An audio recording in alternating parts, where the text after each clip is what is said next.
Hello, this is Will Faerber from Art to Ride, and today we're going to take a look at the perfect school horse. This is Perhaps, who we have passed on to our student Barb here. Perhaps is about 18, 19 years old. Karen rode her as her competition horse and rode her successfully through Intermediate 1. She's been trained through Grand Prix.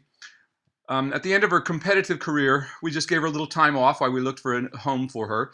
And it's turned out that Barb has been the perfect home for her, so she has taken her on. So we were very happy to pass this horse, lovely horse, on to one of our students who can learn. And of course, she does help us out very often when people come from other places. They're able to do piaffe and passage on her and things like that, which is what we're going to do now. So Barb has already warmed this horse up in the walk, about a 20-minute long stretching workout. So she's ready to come up.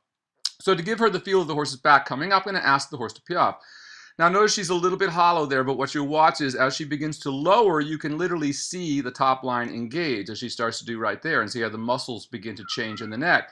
So this gives the rider, in a nutshell, sort of the feeling of what it feels like to get a horse up underneath its back and to really feel round. So the piaffe is one of the most important things you can ever feel. For me, I remember working with Nuno Oliveira and riding the horse Jabut that's on the cover of his book, Reflections on Equestrian Art, and doing levade on that horse, and it was just such an amazing feeling. It gave me the feeling of what it was really like to have a horse really lift and lower behind. So, and it's an experience I will never forget, and it changed my life. So, same thing with this one. Once again, unfortunately, so many people today ride without ever getting a good feeling for what a correct horse is, because they're riding hollow horses to start with, so they never get anywhere, and it all becomes very frustrating. So Barb has only been riding dressage with us for a little over a year. She started on some other school horses that we had at another place, and she's moved on to her. We felt like they'd be a really good match. Now, Barb herself has quite a few back problems and issues, but she's been able to work most of those out and is just doing a really beautiful job. Now, I will say that perhaps this is about a year bringing her back in condition. Once again, she had been out of work for a couple of years. We gave her some time off, and now she's coming back, and it's taking a little time. But now she's starting to come up underneath herself, being able to support Barb. So once again, remember, collection is not a trick. It's not it's a state of physical condition. So if you let your horse have some time off, then you're going to have to take some time to build those muscles back so the horse is capable of collection again. Once again, it's not a trick, so it's dependent on the physical strength. So Barb has just begun to set to the trot on this horse because we after about 6 months' time, have gotten her strong enough to get her up through her back, and she's able to sit quite well. And this is what you want a correct horse to do. And I'll remind you, this horse was the most nervous horse I've ever seen in my life, and was dangerous to even walk on the ground. So she's become, you can see what she's become now. With correct training, she's become the most steady, regular horse you could probably ask for, and as sweet as can be. And she was quite dangerous when we started. So she's a perfect kind of school horse. So you'll see how Barb made a couple of mistakes, and we saw how it started to shorten up there a little bit. So we just immediately have her come back. Once again, remember, the beauty of the stretch is that, when you're a beginner or even intermediate rider or even an advanced rider, we're all going to make mistakes at times. So the beauty of the stretch is before we get in a fight with the horse, when you feel it beginning to tighten up, just come back to the stretch again and reestablish the horse swinging over its top line.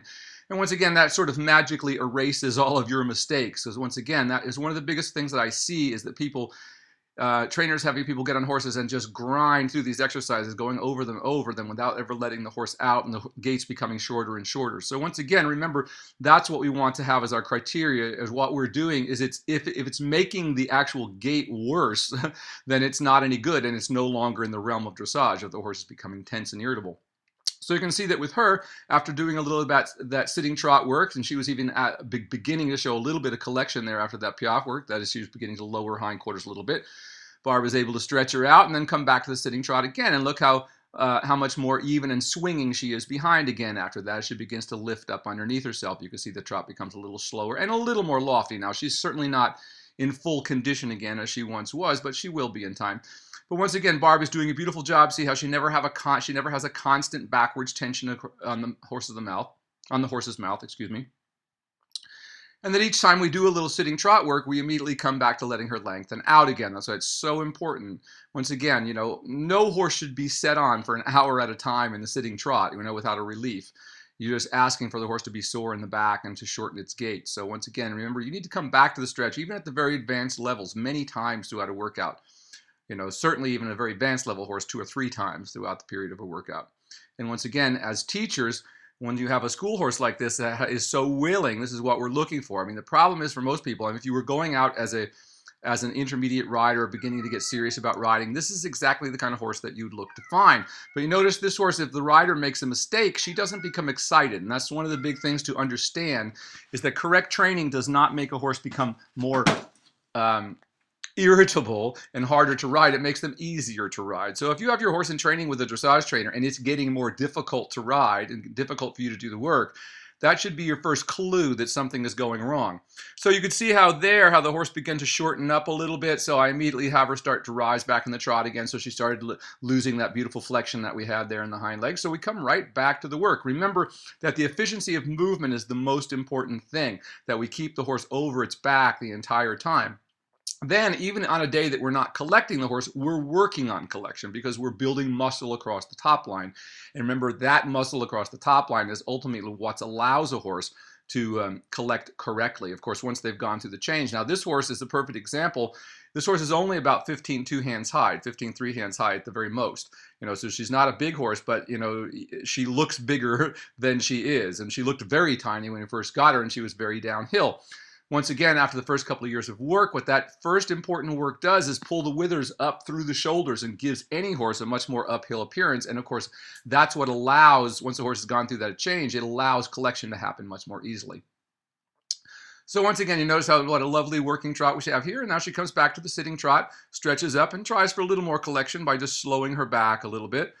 And you can see that while Barb, has a little bit of bounciness in her hands there a little bit, she's never just gripping on the mouth of the horse. And while we see her heels are up a little bit, the hardest thing in riding is learning to relax your legs down and just let them drape down and around the horse with your toes turning out naturally. Now we can see with her foot's a little bit too far home in the stirrup, which tells me she's still got a little bit of grip left in her leg. But that was a good transition into the canter, and she goes right into the shoulder in here. But once again, Barb is just a beginning rider to all these movements, but look at all the things she's able to work on because she has a horse that's actually correctly schooled that doesn't go crazy if she makes a mistake. Once again, a correctly trained horse is not afraid of the aids and does not become nervous when an inexperienced rider, doesn't apply the aids exactly correctly. They're a little more forgiving. In fact, a correctly trained horse works more off of the sort of definition of the aid, that is the precision of the aid. And as they feel a person more precise, they just naturally start to tune into them a little more and work a little more precisely with you. But they don't go crazy. So that was a nice canter there. She's going to do a little half pass. She did her counter canter. And this is all work that Barb has just begun to do. And while some of it's quite advanced, once again, if you have a horse who's capable of doing it without resistance, and once again, we're not in as full collection as we will ultimately be. We're riding the horse through these movements, but at the level that it can be, which is pretty much a working gaits here. Nicely over her back there in the canter. See how smoothly she lengthened out and how smoothly she came back. So that was really good. Now Barb has just begun to do things like flying changes. In this particular case, she's going to let the horse stretch out here and get a little bit longer in the canter, as we always do. We want to keep our horses flexible, so we're constantly moving them into a larger frame and a little bit shorter frame, a little more up frame as they lift, and then letting them right back out again. So we don't ask them to hold these movements for a really long time. Here she gets the horse back underneath her in the canter again. And that's a pretty good working canter there, as she goes to the flying change. Now that wasn't a perfect flying change. I would have called that a little bit late behind, but no big deal for a person just learning it. Once again, the horse didn't get overexcited. She just didn't quite change through behind as nicely as she might have been. That is, wasn't quite in sync with the front legs. But we're not going to worry about that today, as Barb is just learning how to do these. But notice how beautifully she just came right back to a better canter and begin to lift up again. Watch how she elevates her forehand there again as Barb stretches up. And remember, as we stretch up, we want to lighten our seat. One of the biggest things that we see wrong with so much dressage today is people are sitting so heavy down through the backs of these horses. The backs are already collapsed, and these people are just sitting so directly through the back of the horse. Once again, you've got to stretch up and away from the horse so the horse carries it. And here she goes through a counter canter, so she's going to take the same series of exercises in this direction as she did in the other direction. So that was a 3-loop serpentine with a counter canter in the center. Once again, look how it may have not been absolutely perfect. Every circle might not be perfect, but we just keep moving on to the next thing. Our goal is always to get a little bit of improvement every day and to ask for a lot of different things and be satisfied with a little, as Capitaine Boudon once said. Half pass in the canter there, which she did quite nicely. Once again, remember, Barb is just learning these exercises herself. So if I were to go back and just do it over and over and over again, the horse would begin to resent it. Once again, why? You see, immediately after doing that, we bring the horse back into a more forward canter, get her swinging over back and lengthen. Once again, so we get back to this big stride that we're looking at right here, which is what we want to look at. Notice how beautifully this horse does all this exercises, light in the reins. Good. Now that change was good. Now see, that time she jumped exactly through behind at the exact time of the front leg. So that was a change over the back. Notice there was no propping. You'll notice very often when we see modern horses doing dressage that they almost come to a stop and then change. They're propping against their front leg. So they're really not doing a flying change when you see that.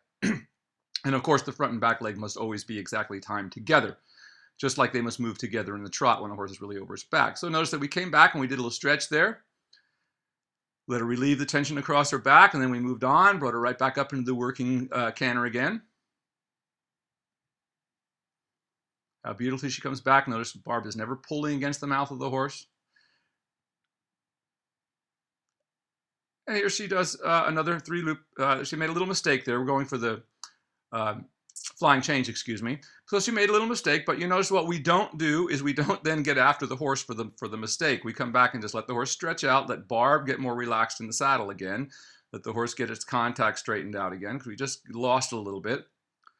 So once again, that's what I see too often, people working horses and making them do it, and the students doing it over and over again. You shouldn't, I have a 1, 2, 3 rule. I never try something more than 3 times in a day. That's about it. 3 strikes and you're out, so I either move back to something the horse can do.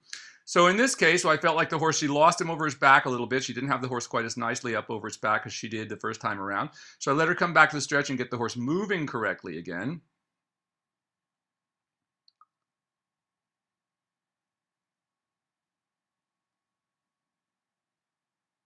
And then she's going to come back and try that again. The two of them look like they're maybe getting a little bit tired here by this point. But what a great job Barb does riding this horse. And how wonderful the horse is for her, because the horse knows that she cares about her. And let's see what happens this time. Yes, and this time we get a clean flying change. Now, it wasn't a big expressive flying change, but it was clean that time, so that's all we're looking for. But notice that we were able to get the clean change. Instead of beating the horse up and getting after the horse because it missed the first change, what did we do? We went back and stretched the horse, so we got her over her back so that she could do the flying change. So once again, remember, that's often the case. Whenever we're fighting with horses, it's because we're asking for things that they cannot do, even if they might have been able to do it 5 minutes ago. If they got tired, and they lost their back, then we have to come back and regain that. And we could see that with Perhap, she's just beginning to come back into these levels and doing this kind of hard work. So we see she got a little bit tired. Barb wasn't quite able to get her up over her back. She made one mistake, and we came back and just stretched her out, got her working more correctly again. Now she's going to just bring her back to the working trot as we finish up here. But really nice in the stretch after that. And notice that we never got into a fight. There was never any battle about anything. Whenever we made a mistake or we got too shortened, we simply came back to the stretch and sort of wiped it away, so to speak. She's going to come back and do one final little sitting trot here and come down the center line for us. Now, once again, remember when we halt, the correct way you halt is by stretching up, not by slamming your back into the back of the horse. So watch how she comes into this halt and how nicely square it is. And she'll stretch her weight up, because remember, we want to lighten our seat. So sometimes we have to close the top of our thighs a little bit just so that the horse can come up, because if we freeze our seat, the horse is going to freeze its back end. But we want to stretch up so the horse continue the stride up underneath and do a perfect halt.